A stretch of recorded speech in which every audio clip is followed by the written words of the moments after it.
man bērnībā bija viens draugs.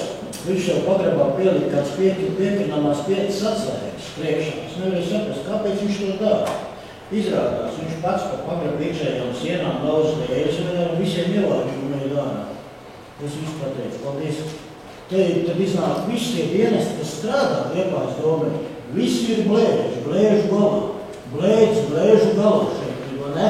Tātad pats jau piepinamās atslēgas 7 Domes sēdē 30. augustā deputāti karstasinīgi debatēja par vairākiem darba kārtības jautājumiem, gan ilgstoši apspriestajiem saistošajiem noteikumiem par naudas balvu piešķiršanu par izciliem sasniegumiem sportā, gan par finansējumu starptautiskā rallija organizēšanai, bet jo īpaši par grozījumiem pašvaldības budžetā.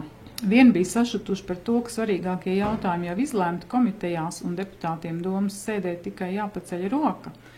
Citiem nepatika, ka pašvaldības vadība vairāk mīl ralliju nekā mūzikas festivālus, un kā parasti strīds izraisījās par to, kāpēc jābalso par visiem budžeta grozījumiem kopumā, ja deputāts nepiekrīt visām naudas izlietošanas pozīcijām.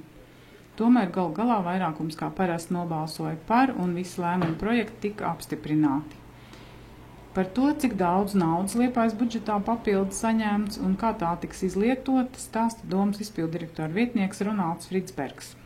Finanšu pārvalde ir izvērtējusi šī gada 7 mēnešu budžeta izpildi un secinājusi, ka mums labāk veicās nekā sākotnēji plānots ar iedzīvotāju ienākumu nodokļa iekasēšanu, caur valsts sadales kontu, un šobrīd tur ir pārpilde uz 1. augustu 441 000 latu.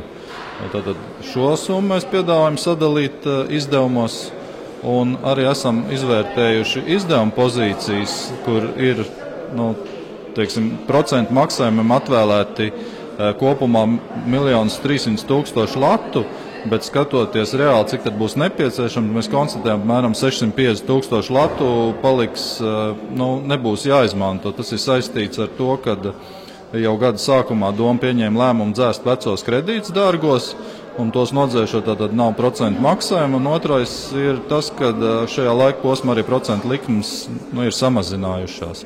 Un tas kopumā tātad dod to, ka mums ir ietaupījums, un tad šo pozīciju mēs novirzām citiem izdevumiem. Un vēl viena pozīcija arī saistīta ar to, ka gada sākumā valdība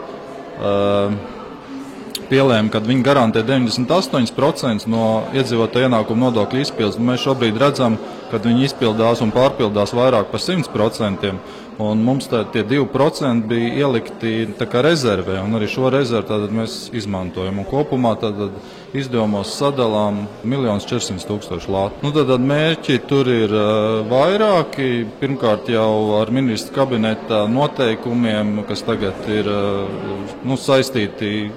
Mēs arī palielinām izdevumus, tie ir pedagogu atalgojumi, tie arī sporta iestāžu pedagogu arī atalgojumi, tur laikam tā summa nebija pārāk liela.